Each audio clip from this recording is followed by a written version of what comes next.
Pagi ini saya akan bicara satu topik yang agak sedikit berbeda, di mana saya akan mengangkat firman Tuhan ini dari Lukas pasal 16 ayat 19, saudara-saudara, sampai ayatnya yang ke-31. Agak panjang, tapi mari kita belajar firman Tuhan ini bersama-sama. Saya mulai orang kaya dan Lazarus yang miskin. Ada seorang kaya yang selalu berpakaian jubah ungu dan kain halus, dan setiap hari ia bersukaria dalam kemewahnya. Ayat 20, saudara.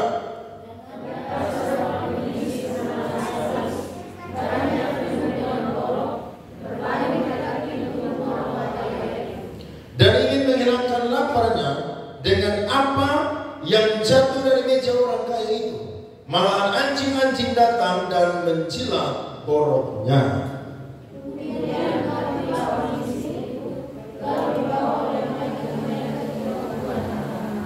Orang kaya itu juga mati, lalu dikubur, dan sementara ia menderita sengsara di alam maut, ia memandang ke atas, dan dari jauh dilihatnya Abraham dan Lazarus duduk di pangkuannya.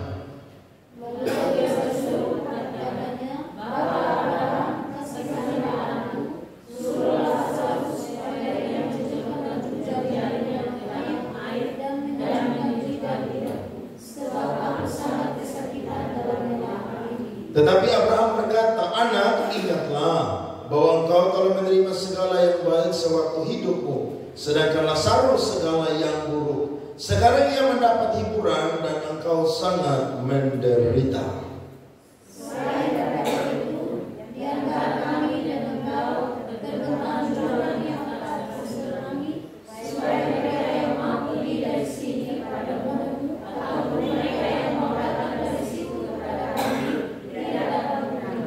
Kata orang itu, "Kalau demikian aku minta kepadamu Bapa, supaya engkau menyuruh dia ke rumah ayahku.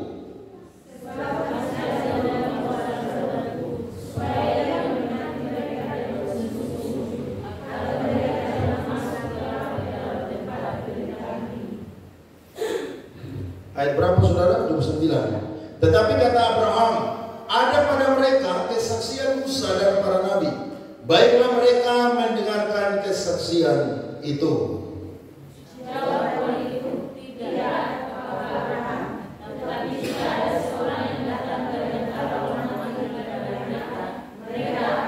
Sama-sama 23.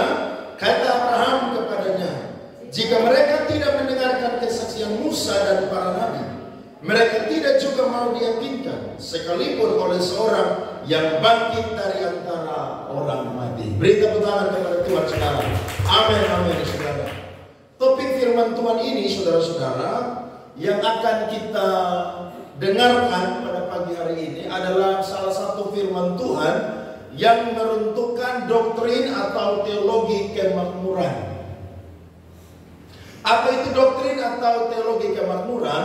Yakni ajaran atau doktrin atau teologi yang mengajarkan atau menanamkan atau mendogma orang-orang Kristen bahwa kalau orang mengikut Tuhan, kalau dia jadi anak Tuhan, kalau dia murid Kristus, maka dia tidak akan pernah sakit, bahkan juga dia tidak akan pernah miskin.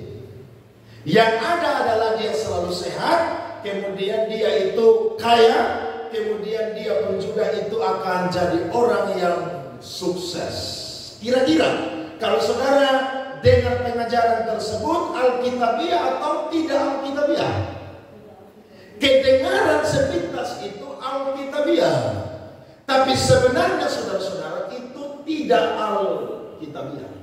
Tetapi ajaran ini, saudara-saudara, menyebar sampai hari ini, di mana ajaran ini mendogma banyak orang Kristen, sehingga orang Kristen berpikir kalau iring Tuhan pasti tidak akan sakit, kalau iring Tuhan pasti akan sukses, tidak pernah gagal, kalau iring Tuhan pasti akan yang namanya kaya, bukan miskin. Tapi saya mau berkata, dari kisah ini, saudara-saudara, kita menemukan bahwa ternyata Allah itu adalah Allah yang sungguh-sungguh punya kedaulatan dan kekuasaan. Sehingga sekalipun saya dan saudara jadi orang Kristen, Tapi tidak selalu saudara-saudara, saya dan saudara itu punya nasib yang sama. Takdir kita sama. Contohnya, saya dan saudara lahir sebagai laki-laki, itu takdir. Makanya kalau ada orang yang rubah jenis kelamin, itu dia coba-coba rubah takdirnya Tuhan. Tidak bisa. Karena Tuhan hanya menciptakan laki-laki dan perempuan. Tidak ada bencong, tidak ada banci, tidak ada waria, tidak ada gay, tidak ada lesbian, tidak ada. Yang ada adalah ciptaan Tuhan yang sempurna, yakni laki-laki dan perempuan. Nah, firman Tuhan ini saudara-saudara, ternyata ada banyak para teolog-teolog yang berseberang pendapat mereka. Ada yang berkata bahwa firman Tuhan ini bukan kenyataan tapi cuma perumpamaan. Tapi ada yang berkata ini bukan perumpamaan. Karena kalau perumpamaan dia tidak bersifat mengangkat atau menunjukkan pribadi manusia. Di sini jelas bahwa yang ditonjolkan adalah Lazarus yang miskin dan orang kaya. Berarti firman Tuhan ini adalah sebuah kisah yang nyata. Bahkan ada seorang teolog, John Calvin, dia berkata, karena adanya orang kaya dan orang miskin Lazarus ini, firman Tuhan ini bukanlah perumpamaan, tetapi kisah nyata. Amin, saudara-saudara. Nah, apa sih saudara-saudara yang bisa kita pelajari dari firman Tuhan ini? Saya mau berkata bahwa di dunia ini ada 3 jenis kelompok status sosial. Yang pertama adalah kelompok orang yang kaya. Yang kedua adalah kelompok orang yang menengah. Dan yang ketiga adalah kelompok orang yang miskin. Dan 3 kelompok ini juga saudara, itu dikenakan kepada orang-orang Kristen. Ada orang Kristen yang kaya, betul atau tidak? Bahkan cuma bukan kaya saudara, sangat kaya. Dan saya mau berkata, kekayaan itu tidak berdosa. Kekayaan itu alkitabiah. Selama orang itu cinta Tuhan, kekayaannya dipakai untuk melayani Tuhan atau memberkati pekerjaan Tuhan. Tapi ada juga orang Kristen yang tidak kaya tapi menengah. Artinya dia punya harta itu saudara pas-pas. Dia mau butuh ini, mau beli ini saudara pas. Tetapi yang ketiga, ada status yang ketiga, yakni status miskin. Dan saya mau berkata, ada orang Kristen yang cinta Tuhan, tapi saudara-saudara dia miskin. Amin saudara.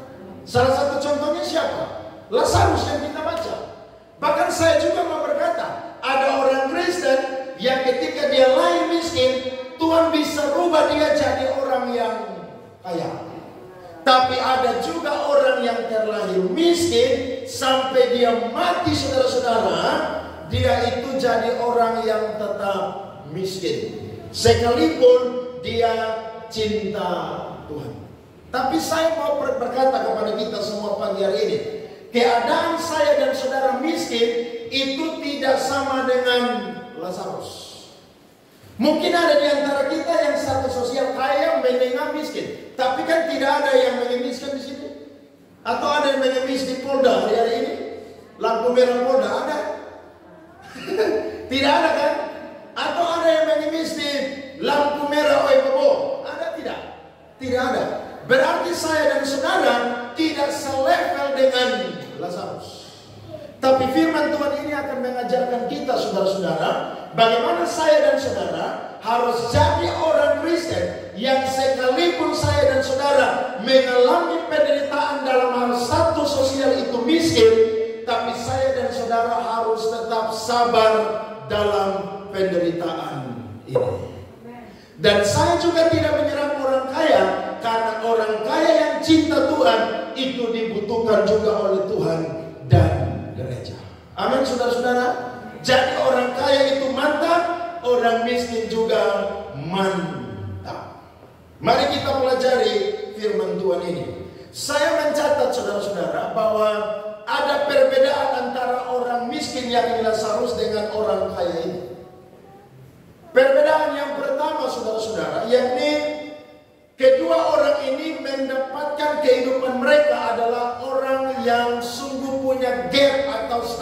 sosial yang berbeda. Lazarus ini sangat miskin dan orang kaya ini sangat kaya. Alkitab mencatat tiap hari dia bikin apa saudara? Pesta. Dia selalu pakai pakaian dari apa saudara? Jubah yang ungu. Dan memang ciri khas orang kaya pada zaman itu, mereka selalu bersukaria. Bahkan mereka pun juga selalu yang namanya pakai pakaian yang menjadi ciri khas mereka. Sementara Lazarus saudara, dia orang miskin. Bahkan ketika dia sudah miskin juga saudara, dia punya pekerjaan sebagai seorang pengemis. Bukan cuma pekerjaannya sebagai seorang pengemis, tapi dia pun juga adalah orang yang menderita kesakitan. Berarti orang ini saudara jauh lebih buruk daripada keadaan saya dan saudara. Jauh sekali. Karena saya dan saudara berbeda dengan Lazarus yang kita pelajari pada pagi hari ini. Kemudian saudara kita menemukan bahwa nama daripada Lazarus itu adalah El-Azar. El-Azar itu artinya adalah Allah telah menolong. Saudara lihat, dari nama artinya itu sebenarnya dia mendapatkan pertolongan. Karena arti daripada Lazarus adalah Allah telah menolong. Tapi saudara perhatikan firman Tuhan. Kira-kira ketika dia hidup apakah Allah menolong dia? Tidak. Justru sampai dia mati, dia menjadi seorang pengemis, miskin, bahkan saudara-saudara sakit-sakitan. Sedangkan orang kaya ini saudara, dia pun juga adalah anak atau keturunan Abraham secara jasmani. Sehingga ketika kita baca firman Tuhan ayat 24 dan 25, di situ firman Tuhan berkata, lalu ia berseru katanya, Bapa Abraham. Ayat 25 lagi berkata apa di situ saudara-saudara? Tetapi Abraham berkata, anak, ingatlah. Jadi di sini dia sendiri pun juga adalah orang Yahudi. Mereka sama-sama orang Yahudi. Tapi ada gap sosial saudara yang membedakan mereka. Tapi firman Tuhan ini akan mengajarkan kita bahwa ternyata saya dan saudara adalah orang-orang yang harus bersyukur dalam setiap keadaan saya dan saudara. Firman Tuhan berkata bahwa ketika Lazarus mau makan, maka Lazarus itu tidak mendapatkan makanan dari meja orang kaya ini. Yang Lazarus dapatkan adalah makanan sisa daripada orang kaya tersebut. Dan pada zaman itu, kalau orang kaya bikin pesta, waktu mereka selesai makan saudara-saudara, mereka akan membersihkan tangan mereka. Tapi mereka tidak membersihkan tangan mereka menggunakan air atau kain. Tapi mereka akan membersihkan tangan mereka menggunakan roti. Jadi ini contohnya sapu tangan saya. Ini roti nih. Waktu mereka habis makan saudara, tangan mereka kan kotor. Mereka makan kan pakai tangan. Nanti tangan mereka ini bukan dibersihkan pakai air atau dibasuh pakai kain yang basah. Tapi dibasuh pakai apa saudara? Roti. Setelah mereka basuh selesai, baru nanti makanan itu atau roti yang pakai untuk melap tangan mereka, itu dilemparkan kepada orang miskin. Dan Alkitab mencatat, Lazarus makan dari makanan yang sisa dari meja orang kaya tersebut. Saudara lihat betapa menderitanya Lazarus. Jadi kalau ada orang yang khotbah bahwa iring Tuhan harus kaya, saudara-saudara hati-hati. Betul saya dan saudara dijanjikan berkat dari Tuhan. Tapi perhatikan baik-baik, tidak selalu orang yang cinta Tuhan sampai mati dia akan jadi orang yang kaya. Saya yakin sekalipun ada kita yang mungkin punya status sosial yang miskin, tapi saya dan saudara pasti tidak akan pernah dibiarkan kelaparan oleh Tuhan. Amin. Karena firman Tuhan berkata Amsal 10 ayat 3, orang benar tidak akan dibiarkan Tuhan menderita kelaparan. Ini ajaran saudara yang harus kita pegang baik-baik supaya saya dan saudara sungguh memahami tentang firman Tuhan ini. Mari kita perhatikan. Di dalam bahasa Yunani, kata miskin itu menggunakan 3 kata yang berbeda. Saya catat untuk kita semua. Kata yang pertama itu ptokos, kata yang kedua itu penes, dan kata yang ketiga itu penikros. Mari kita lihat bagian yang pertama. Kata penes dan penikros itu juga berarti orang miskin. Tetapi ini menunjuk kepada orang miskin yang masih mempunyai apa saudara? Sedikit apa? Uang. Kemudian saudara, orang yang penes adalah orang yang begitu miskin sehingga ia mendapatkan roti atau makanannya melalui kerja keras setiap hari. Jadi ada di antara orang Kristen kita ada yang miskin tapi bekerja untuk dapat makan. Nah itu di dalam bahasa Yunani menggunakan istilah atau kata yang namanya adalah penes. Dia miskin, tapi karena dia kerja, dia masih bisa makan. Tetapi saudara, kata yang ketiga ini artinya petokos. Petokos ini adalah menunjuk kepada orang miskin yang sama sekali tidak mempunyai apa-apa. Nah, Lazarus saudara, dia adalah orang miskin yang petokos. Dia tidak punya apa-apa. Kira-kira saya dan saudara petokos atau penes atau penikros? Saya yakin kita tidak sama seperti Lazarus. Betul atau tidak? Kita kan tidak petokos, betul kan? Mungkin ada kita yang mungkin keuangan saudara pas-pas, tapi tidak sampai minta. Tidak sampai duduk di meja orang dan minta makanan. Betul atau tidak? Kita bekerja saudara mendapatkan makanan. Bahkan saya dan saudara pun juga sekarang minimal masih punya uang sedikit di dompet. Betul atau tidak? Minimal punya uang sedikit di rekening kita, BRI, BCA, BNI, Bank NTT dan lain sebagainya. Sehingga saudara, orang yang petokos adalah orang yang begitu miskin sehingga ia hanya mendapatkan penghidupannya melalui mengemis. Jelas, Lazarus adalah orang yang dalam status sosial adalah mengemis baru mendapatkan makanan. Jadi konteks firman Tuhan ini jelas bagi saya dan saudara untuk kita pelajari pada pagi hari ini. Saya berikan 3 informasi penting bagi kita supaya kalau saya dan saudara dalam keadaan status sosial yang miskin, saya dan saudara harus tetap belajar sabar dalam keadaan tersebut. Tetapi kalau saya dan saudara juga diberikan berkat menjadi orang kaya, maka jadilah orang kaya yang cinta akan Tuhan. Ada amin? Saya kasih 3 pelajaran lewat firman Tuhan ini. Yang pertama, mengapa saya dan saudara harus sabar dalam penderitaan sebagai orang miskin, dan saya dan saudara harus jadi orang kaya yang takut akan Tuhan.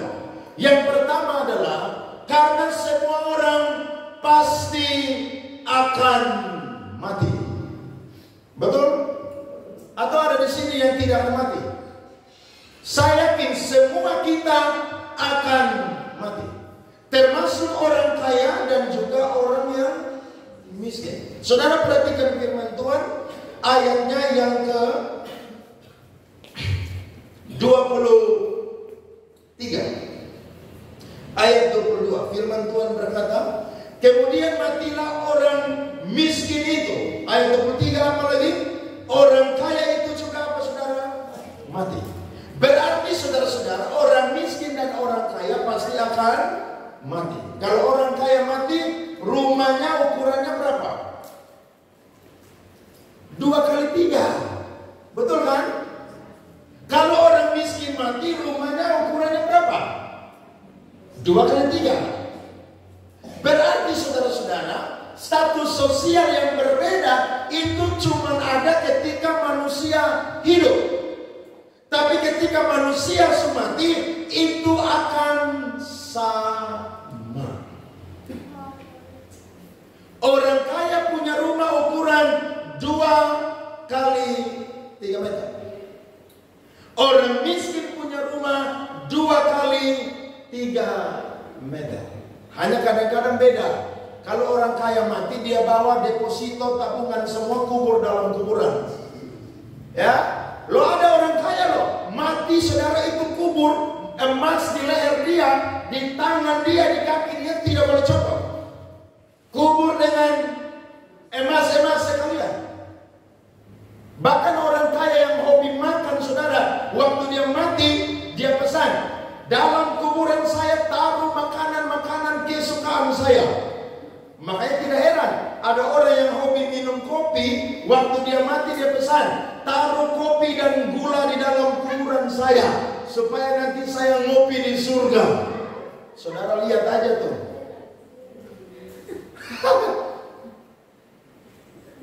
Tapi saya mau berkata, orang kaya dan orang miskin akan sama-sama mati.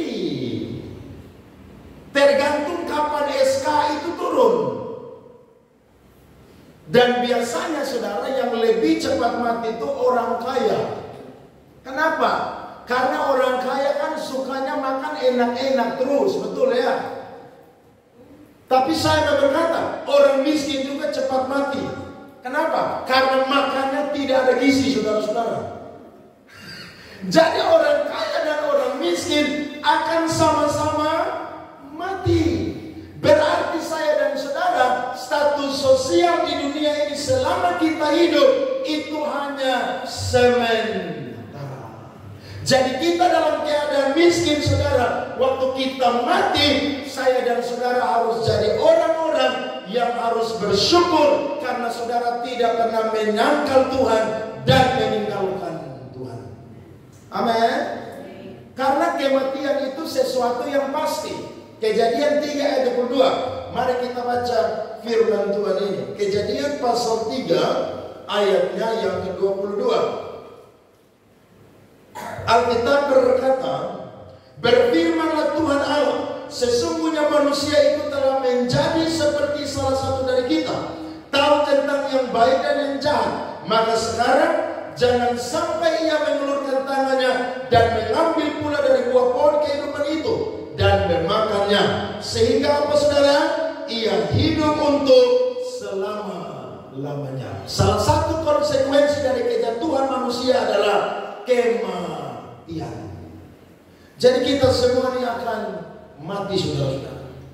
Tidak ada di antara kita ini yang hidup sampai 1000 tahun. Kalau saudara dengar lagu hidup 1000 tahun lamanya, itu omong kosong, saudara. Hidup 1000 tahun yang benar adalah hidup bersama dengan Tuhan di dalam kerajaan 1000 tahun. Itu yang benar. Kalau di dunia, manusia itu hidup kuatnya berapa tahun? 70 tahun. Kalau kuat berapa tahun, saudara? 80. Kalau kuat lagi berapa, saudara? 90. Kalau kuat lagi berapa, saudara? 100 tahun. Kalau kuat lagi berapa? 200 tahun. Saya yakin tidak ada manusia yang hidup sampai 1000 tahun. Tidak ada. Hidup 1000 tahun hanya bersama dengan Tuhan nanti di kerajaan 1000 tahun. Jadi saudara-saudara, keadaan kita yang mungkin hari ini mungkin serba kekurangan atau pas-pas, jangan pernah saya dan saudara meninggalkan Tuhan hanya karena hal-hal materi. Hati-hati. Karena ada banyak ajaran-ajaran, saudara, yang mengajarkan orang kalau cinta Tuhan, kamu sungguh-sungguh harus jadi orang yang makmur. Tidak selalu. Buktinya, Lazarus, saudara, dia adalah orang yang sungguh-sungguh cinta akan Tuhan. Tapi dalam keadaan sampai dia mati, dia menjadi orang yang miskin. Jadi kita belajar dengan apa yang kita punya hari-hari ini. Saya yakin saya dan saudara tidak ditakdirkan untuk menjadi orang miskin. Tapi saya dan saudara, kalau sampai mati nasib kita jadi orang miskin, saya percaya anak Tuhan sekalipun dia miskin, dia akan jadi orang-orang yang bisa cukup makan dan minum tiap hari, tidak sampai mengemis atau meminta-minta. Karena Daud berkata, dahulu aku muda, sekarang telah menjadi tua, tapi tidak pernah kulihat anak cucu orang benar meminta-minta roti. Amin saudara. Jadi biar kita kekurangan saudara, tapi saya percaya keadaan kita yang menderita selama hidup itu hanyalah sementara. Amin. Termasuk saya pendeta pun juga. Jadi pendeta tidak boleh pandang status sosial dari jemaat. Saya waktu jadi pendeta saudara, awal pelayanan di Kupang, saya dinasihati oleh seorang pendeta senior. Dia berkata begini, Pak Andre, kalau Pak Andre sudah terima jadwal khotbah di satu tempat, jangan pernah cancel khotbah itu,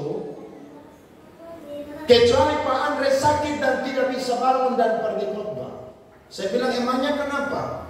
Karena ada pendeta-pendeta tertentu, ketika dia sudah diundang khotbah, tapi tiba-tiba ada yang undang dia saudara, itu dengan persembahan kasih atau amplop yang lebih besar, dia akan cancel itu jadwal yang pertama dia sudah dapat, dan dia pergi khotbah di acara atau ibadah tersebut yang baru dia dapatkan, karena di situ ada persembahannya yang sangat banyak. Alias pendeta kalau khotbah cari PK yang paling besar. Ada seorang ibu dengan seorang pendeta lagi hadir di satu pesta saudara. Maka ibu ini berkata kepada pendeta tersebut, Pak Pendeta, kira-kira ada waktu? Maka pendeta ini langsung dengan spontan atau respon dengan cepat berkata bahwa, aduh maaf saya tidak punya waktu. Saya sibuk sekali, jadwal khotbah saya padat merayap. Akhirnya umat tidak langsung sambung karena Pak Pendeta sudah bilang jadwalnya itu padat merayap begitu. Tiba-tiba mereka ambil makan saudara-saudara dan mereka duduk kembali. Waktu makan saudara-saudara, maka pendeta ini ingat apa yang ditanyakan oleh umat tersebut. Langsung pendeta berkata, Oma minta maaf, tadi Oma tanya apa, saya kayaknya kurang dengar begitu. Jadi Oma ini bilang begini, Pak Pendeta, saya punya anak yang bungsu, ini baru lulus di salah satu dinas keuangan kementerian. Jadi saya mau undang Pak Pendeta untuk bikin ibadah, nanti ibadah syukuran Pak Pendeta yang khotbah. Terus Pak Pendeta tanya, tanggal berapa? Tanggal 4 Pak Pendeta. Oh macam, oh saya pikir tanggal 14. Saudara lihat dari cerita itu maksudnya apa? Maksudnya pendeta itu melayani hanya cari apa? Uang. Makanya kita yang jadi pendeta ini saudara, kadang-kadang kalau perut maju, itu ada yang bilang pendeta makan uang per puluhan jemaat saudara. Tapi kalau pendeta perut rata, jemaat bilang atau orang bilang pendeta tidak diberkati. Saudara lihat tuh, perut maju salah, perut rata salah, perut mundur juga apa? Salah. Maunya apa? Dalam kehidupan kita saudara, tidak selalu apa yang kita harapkan Tuhan berikan kepada kita. Itu sebabnya kalau kita dalam keadaan yang mungkin pas-pas hari-hari ini, belajarlah sabar dalam keadaan tersebut. Suatu saat kalau Tuhan merubah hidup kita, diberkati melimpah, saya percaya itu kedaulatan daripada Tuhan. Tapi kalau sampai kita mati saudara, kita dalam keadaan yang miskin juga, tapi tidak minta-minta roti seperti Lazarus, saya percaya itu pun juga adalah mutlak kedaulatan daripada Tuhan. Jadi belajar sabar, karena orang kaya pasti akan mati, orang miskin juga pasti akan apa? Mati. Amin. Datang dengan telanjang, pulang dengan telanjang. Saya coba cari data tentang kemiskinan di dunia. Ternyata di dunia saudara ada 700 orang atau 700 manusia saudara, 700 juta manusia yang hidup dalam kemiskinan. Dan ini kemiskinan yang ekstrim saudara-saudara. Maksudnya adalah mereka satu hari saudara pendapatan mereka cuma $2,5 Amerika Serikat. Atau saudara satu hari penghasilan mereka kurang lebih 40.000 Di sini ada yang bekerja satu hari 40.000. Saya yakin minimal saudara satu hari kerja 100.000. Minimal saya dan saudara kerja satu hari 150.000. Tapi saudara tahu, angka kemiskinan di dunia hari ini adalah 700 jiwa manusia itu hidup dalam kemiskinan yang ekstrim. Dan saya mau berkata, apakah di dalam 700 jiwa ini tidak ada orang Kristen? Ada atau tidak saudara? Ada atau tidak? Ada atau tidak? Ada. Tidak usah jauh-jauh. Mungkin di RT di lingkungan kita ada orang yang sangat apa saudara? Miskin. Bahkan saya coba cari data saudara di Indonesia, orang yang masuk dalam kategori kemiskinan ekstrim saudara itu 9,3%. Jadi kalau ada saya dan saudara yang dapat bantuan beras hari ini, ya, yang antri terus di kantor lurah, berarti saya dan saudara masuk dalam kategori apa? Miskin. Berarti jangan ada yang sombong, Yang kaya juga jangan ada yang sombong. Amin. Jadi Indonesia ini saudara perlu kita doakan. Makanya sebentar lagi pilkada. Kita berdoa supaya khususnya NTT ini dapat gubernur, wakil, wali kota Kupang, dan wakil bupati-bupati dan para wakil kabupaten-kabupaten adalah orang-orang yang perhatikan ini daerah. Kenapa? Karena sampai hari ini selalu NTT masuk dalam 3 besar, bukan 3 besar teratas saudara, dapat medali emas saudara-saudara. Tapi 3 besar provinsi termiskin di Indonesia. Makanya NTT itu adalah nanti Tuhan tolong. Kalau anak teologi itu nasi, tahu, tempe. Tapi saya percaya keadaan ini cuma sementara di muka bumi ini. Amin. Kalau sampai saya dan saudara ada di posisi miskin saudara, maka sabarlah saudara-saudara. Sabar. Jangan ikut-ikutan. Jangan terpengaruh dengan orang-orang dunia. Jangan terpengaruh dengan ajaran-ajaran sekularisme yang mengajarkan orang kalau iring Tuhan harus jadi orang yang kaya. Tidak selalu. Saya percaya orang cinta Tuhan sekalipun dia miskin, tapi dia akan punya damai sejahtera sukacita daripada Tuhan. Amin. Alkitab berkata, lebih baik makan apa sayur sepiring daripada makan daging serumah tapi disertai apa? Keributan tiap hari. Ada damai sejahtera, berkat, sukacita yang Tuhan berikan kepada saya dan saudara. Makanya baru-baru ada pendeta yang mengajarkan ajaran ini saudara. Ada seorang yang menanggapi, ya dia pendeta di kota sih. Coba dia lihat pendeta di daerah atau di desa-desa. Pendeta mau makan aja saudara, doa puasa 3 hari 3 malam baru bisa makan. Apakah pendeta yang ada di desa tidak masuk surga saudara? Jangan-jangan pendeta yang ada di desa motivasi melayani dia lebih benar daripada pendeta yang ada di kota. Betul atau tidak saudara?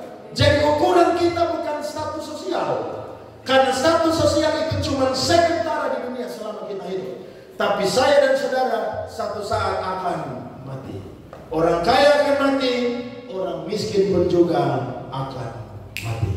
Itu yang pertama. Yang kedua saudara-saudara, saya coba catat untuk kita, yakni keadaan miskin dan kaya, tetapi takut akan Tuhan adalah pemberian Tuhan. Saudara perhatikan ayatnya yang ke 24 sampai ayatnya yang ke-25. Kasihanilah aku, suruhlah Lazarus supaya ia mencelupkan ujung jarinya ke dalam air dan menyejukkan lidahku sebab aku sangat kesakitan dalam nyala api ini. Tetapi Abraham berkata, anak, ingatlah bahwa engkau telah apa? Menerima segala yang apa? Baik sewaktu apa saudara-saudara? Hidupmu. Tuhan bilang, kamu jadi orang kaya sudah menikmati yang baik selama hidupmu. Sekarang Lazarus dia mati dalam keadaan miskin tapi dia berbahagia. Dari kisah ini kita pelajari yang kedua saudara, ada orang kaya dan orang miskin di dunia supaya ada yang namanya keseimbangan. Paulus bilang dalam 2 Korintus pasal 5, ya. 2 Korintus pasal 5 ayatnya yang ke-10. Mari perhatikan firman Tuhan. Mari perhatikan firman Tuhan, saudara-saudara. 2 Korintus pasal 9.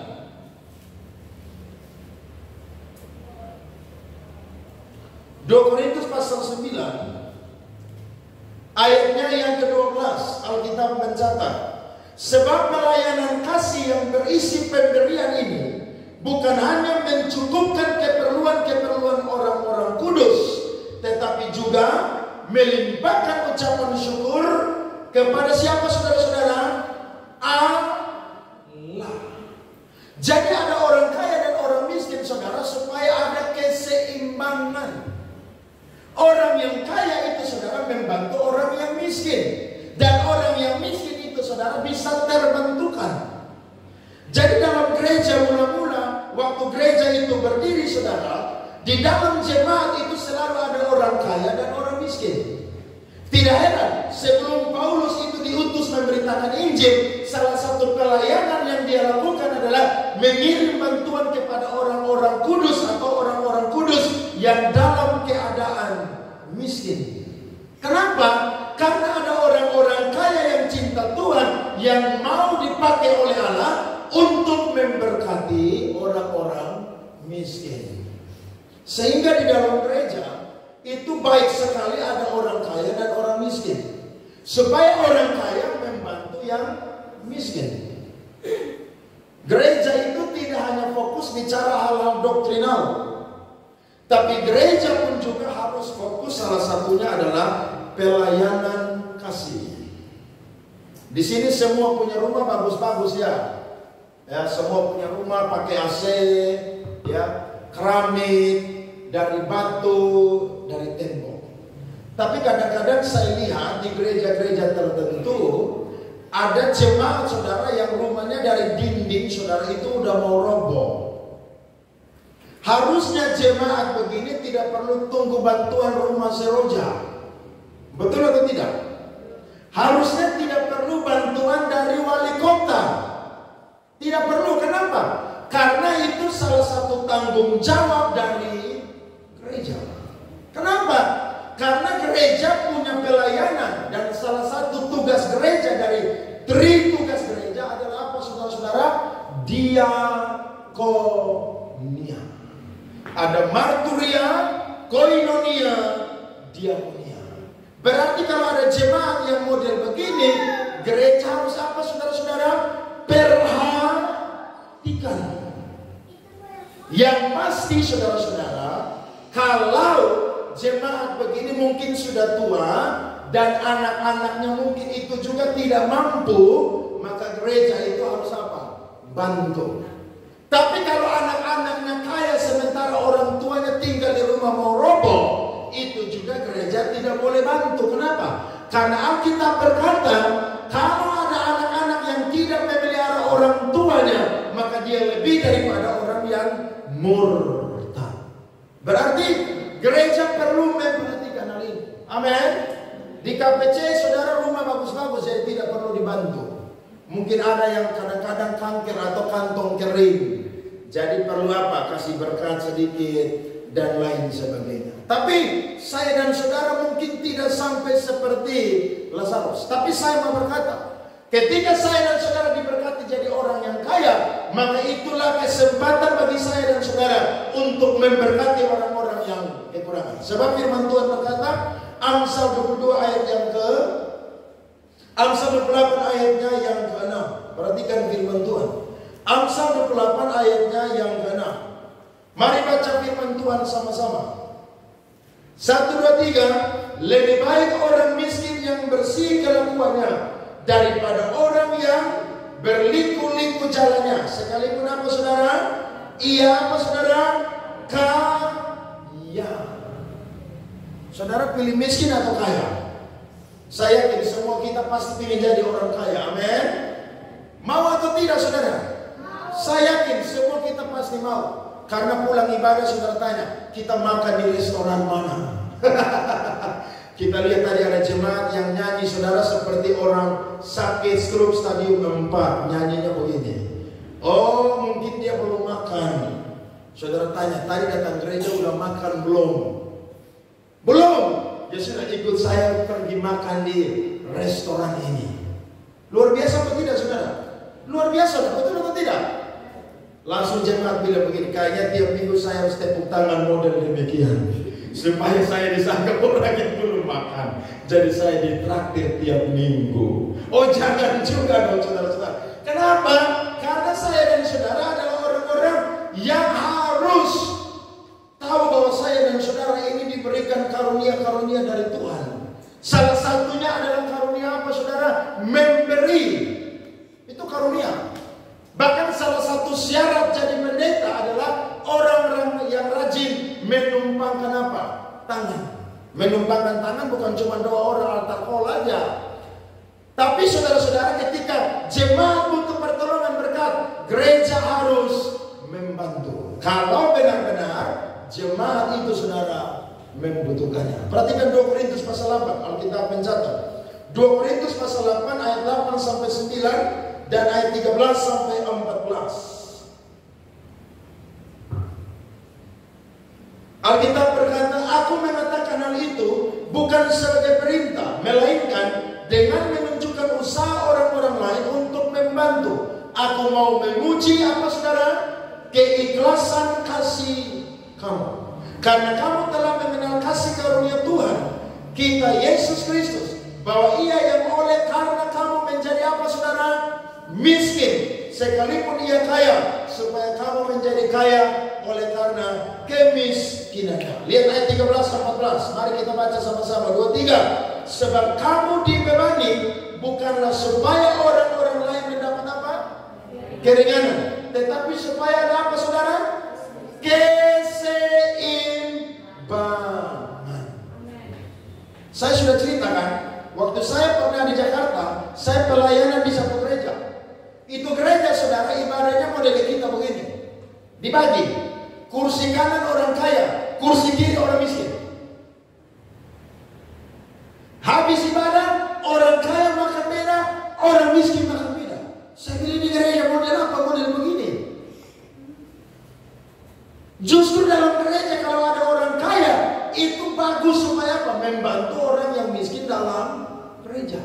Supaya ada apa saudara? Keseimbangan. Karena ingat, Tuhan bilang orang benar tidak akan pernah mati menderita kelaparan. Tapi apa yang Tuhan pakai saudara? Yang Tuhan pakai salah satunya adalah orang kaya untuk memberi makan kepada siapa? Orang miskin. Berarti saudara, keseimbangan itu penting di dalam kekristenan. Orang yang kaya harus jadi orang kaya yang cinta Tuhan. Yesus bilang, orang kaya yang tidak takut Tuhan, tidak cinta Tuhan, sama seperti seekor apa? Unta yang apa saudara? Masuk melalui apa? Artinya begini, biar kamu kaya, tapi kalau kamu tidak cinta Tuhan, tidak cinta jiwa-jiwa saudara, kamu tidak akan mendapat tempat dalam kerajaan surga. Saya kenal banyak orang kaya sampai hari ini. Bahkan mereka masih suka bantu gereja sampai hari ini. Kemarin kita mau beli tanah aja uang kurang. Teman saya bilang, Pak Andre, kalau orang itu setuju, yang kurang nanti saya yang tanggulangi semua. Orang kaya cinta Tuhan. Orang model begitu saudara, mati mana saudara? Surga. Tapi kalau jadi orang kaya kakek luar biasa, orang Kupang bilang kanipatu. Saudara tahu kanipatu? Saudara tahu kepiting? Saudara mau pegang dia langsung gepe saudara. Iya, jadi orang yang apa saudara? Murah hati. Lihat ada orang-orang di gereja, kayaknya anak ini kayaknya dia butuh berkat deh. Kayaknya dia butuh sedikit keuangan. Saudara bantu. Ya, dulu Marlin masih kuliah tuh, dari semester tanya dia aja, sampai dia wisuda tiap bulan saya kasih dia uang, tiap bulan. Tidak banyak, cuma transport dan jajan, tapi saya tahu dia butuh itu.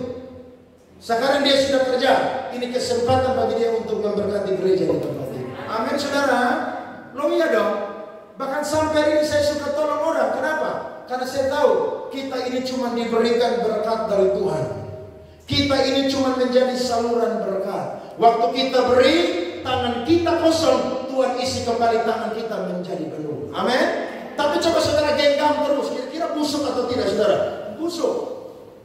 Itu sebabnya Tuhan bilang juga, orang-orang yang pungut mana saudara di padang gurun, tidak boleh pungut itu melebihi. Selain hari yang kelima, hari yang keenam, karena hari yang ketujuh mana tidak turun dari surga. Tapi firman Tuhan berkata, mereka pungut tidak ada yang lebih, tidak ada yang kurang. Semuanya apa saudara? Tercukupi.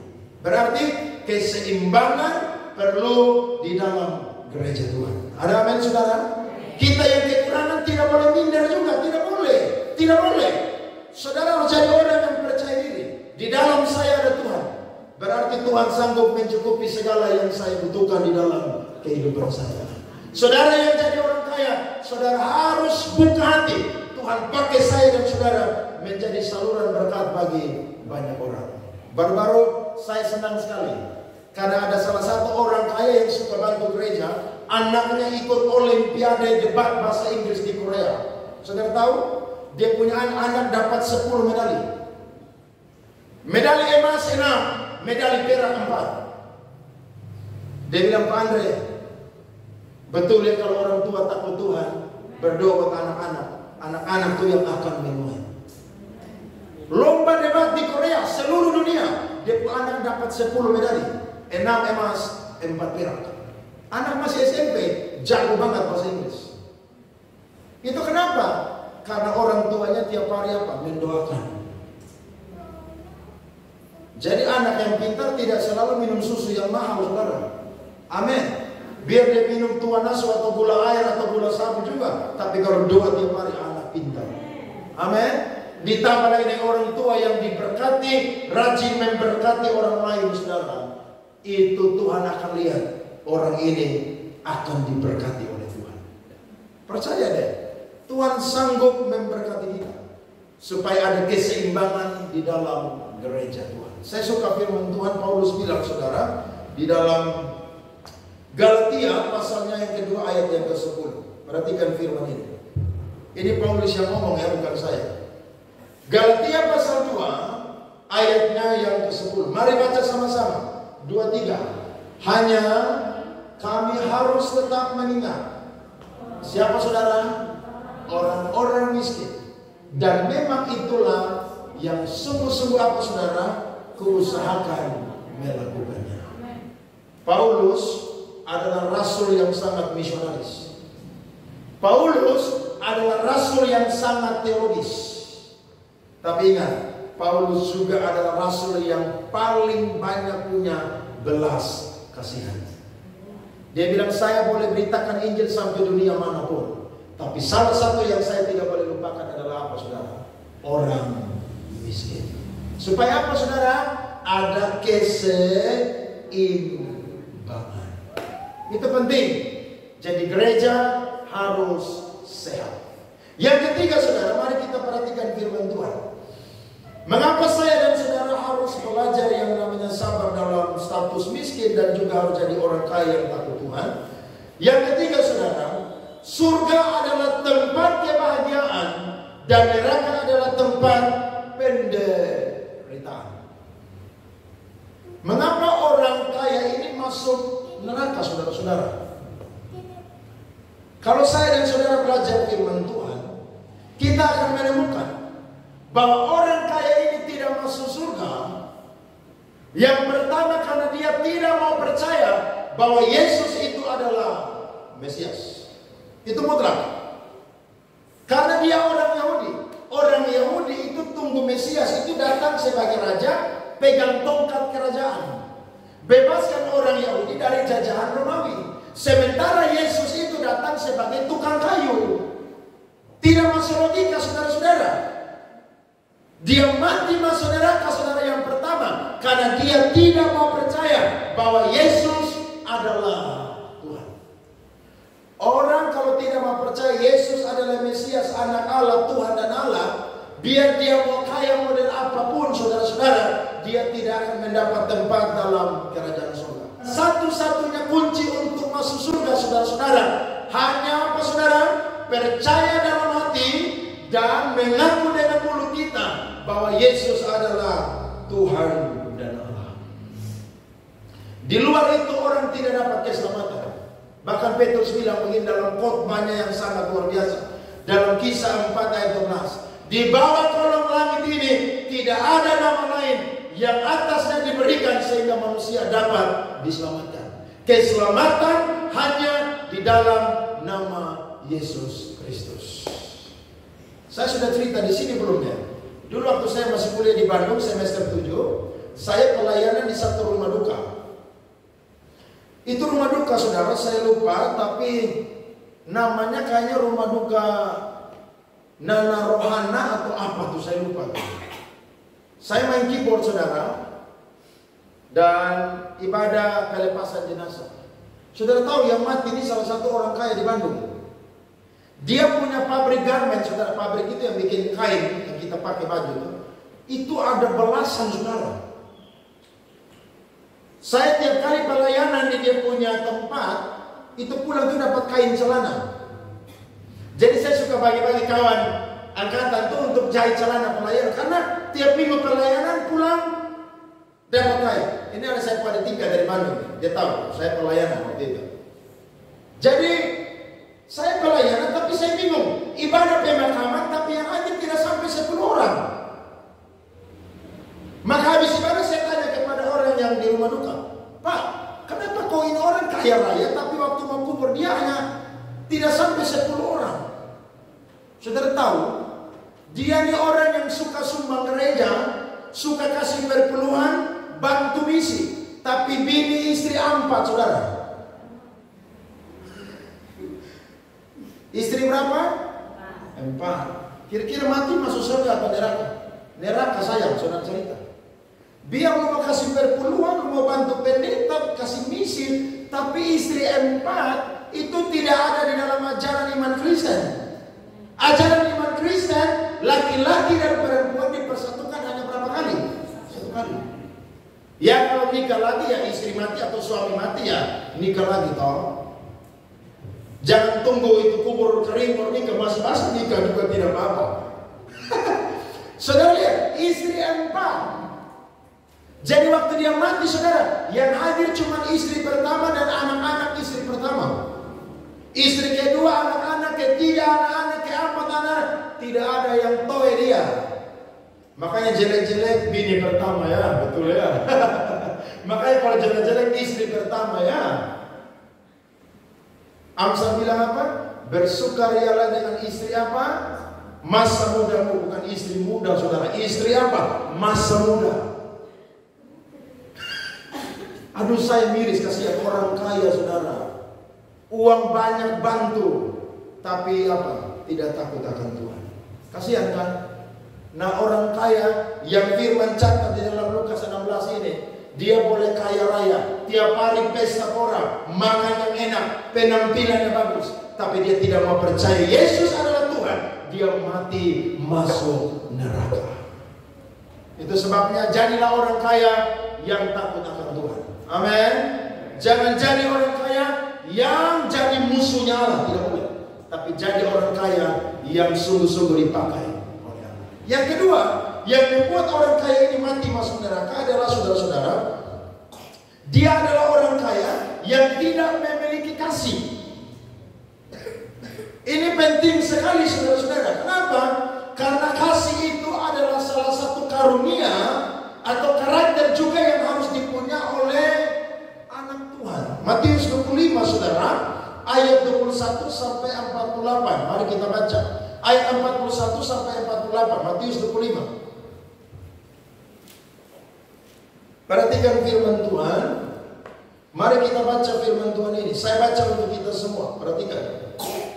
Dan ia akan berkata juga kepada mereka yang di sebelah kirinya atau yang di neraka, enyala dari hadapanku, hai kamu orang-orang yang terkutuk, enyala ke dalam api yang kekal, yang telah tersedia untuk iblis dan malaikat-malaikatnya. Lihat ayat 42. Sebab ketika aku lapar, kamu tidak apa? Memberi aku apa? makan. Ketika aku haus, kamu tidak apa? Memberi aku apa? Minum. Ketika aku seorang asing, kamu tidak memberi aku tumpangan. Ketika aku telanjang, kamu tidak memberi aku pakaian. Ketika aku sakit dan dalam penjara, kamu tidak menyelamat aku.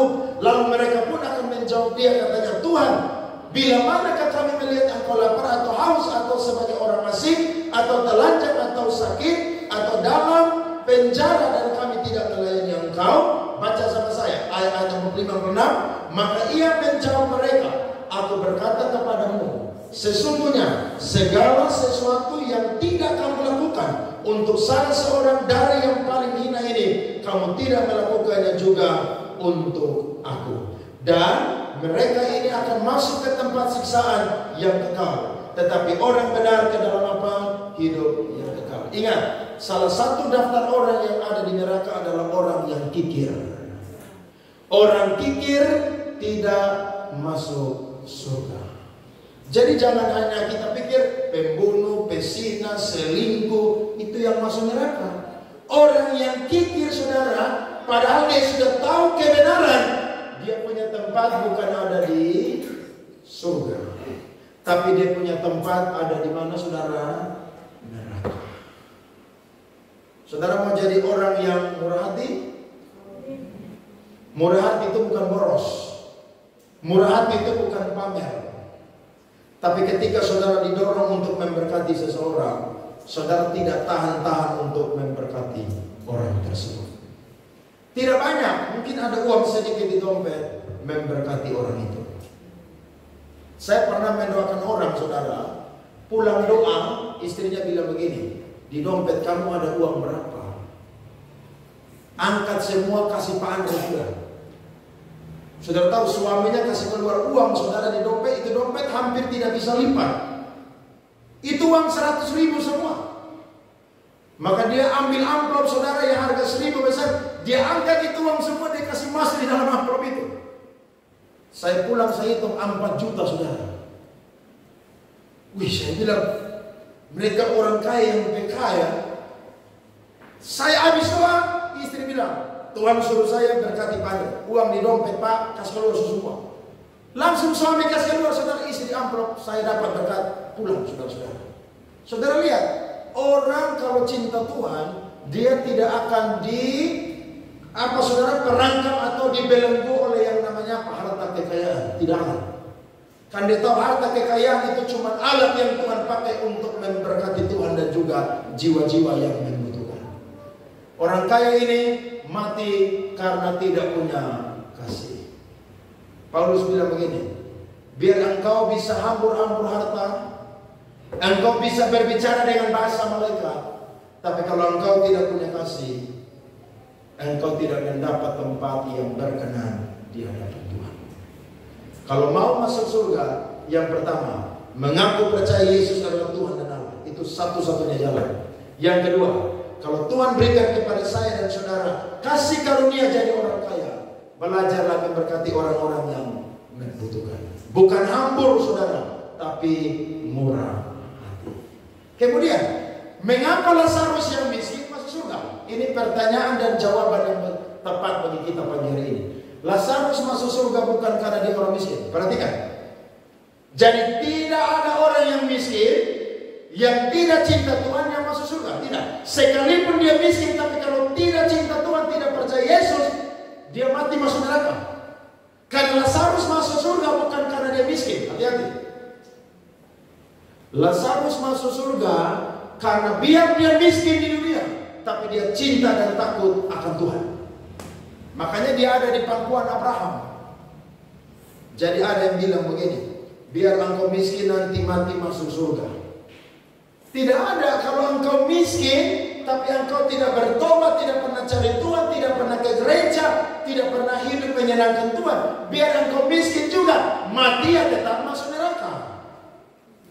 Karena status sosial tidak membawa saya dan saudara itu ke surga. Tidak. Status sosial cuma keadaan kita di muka bumi. Tapi yang menjadi modal saya dan saudara masuk surga adalah mengaku dan percaya bahwa Yesus adalah satu-satunya Tuhan dan Allah. Jadi kalau kita lihat ada orang yang miskin, ya, tiap hari mabuk-mabukan, tidak pernah kerja, tidak pernah ibadah, tidak pernah buat baik, itu dia mati, saudara. Jangan saudara duga-duga lagi. Kalau dia tidak mau percaya Yesus Tuhan sebelum tarik nafas, saudara, itu mati neraka isi-isi tuh. Tidak ada cerita. Tapi sebelum dia tarik nafas, dia minta ampun dan bertobat, surga terima dia. Tapi sama seperti pencopet. Pencopet ini, dia sakit sudah mau mati. Dia punya saudara undang pendeta datang mendoakan. Pendeta lagi doa lipat tangan, amin, pendeta pun jam tangan hilang. Saudara tahu, sudah mau mati aja masih apa? Copet. Bayangkan pendeta yang doakan dia, amin, pendeta punya jam tangan hilang, saudara. Kenapa? Sudah tarik nafas, pendeta udah doakan, tapi masih apa? Copet. Ini miskin model begini, mati masuk neraka. Jadi orang kaya yang tidak cinta Tuhan, mati kemana, saudara? Neraka. Orang miskin juga yang tidak cinta Tuhan, mati kemana, saudara? Neraka. Tapi kalau orang kaya dan orang miskin cinta Tuhan, mati kemana, saudara-saudara? Surga. Itu jelas. Tidak ada lagi mudah-mudahan, insya Allah tidak ada. Mati jelas ke surga. Saya coba kasih firman Tuhan, Amsal 14 ayat yang ke-31. Amsal 14 ayat 31. Siapa menindas orang yang lemah, menghina penciptanya. Tetapi siapa menaruh belas kasihan kepada orang miskin, memuliakan apa, saudara? Dia. Baca ayat terakhir, Ulangan 24 ayat 18 dan 22. Mari kita baca firman Tuhan ini. Bangkit berdiri saudara-saudara semuanya. Pemain musik bisa maju langsung ke depan. Haruslah kau ingat bahwa engkau pun dahulu budak di Mesir, dan engkau ditebus Tuhan Allahmu dari sana. Itulah sebabnya aku memerintahkan engkau melakukan hal ini. 22. Haruslah kau ingat bahwa engkau pun dahulu budak di tanah Mesir. Itulah sebabnya aku memerintahkan engkau apa? Melakukan hal ini. Memberkati orang-orang yang membutuhkan. Saya percaya status sosial kita cuma sementara di muka bumi. Ketika kita mati, kalau kita cinta Tuhan jadi orang kaya, dan kita mungkin mati dalam keadaan miskin tapi cinta Tuhan, surga menjadi bagian saya juga dan saudara. Tuhan berkati kita semua pagi hari ini lewat kebenaran firman.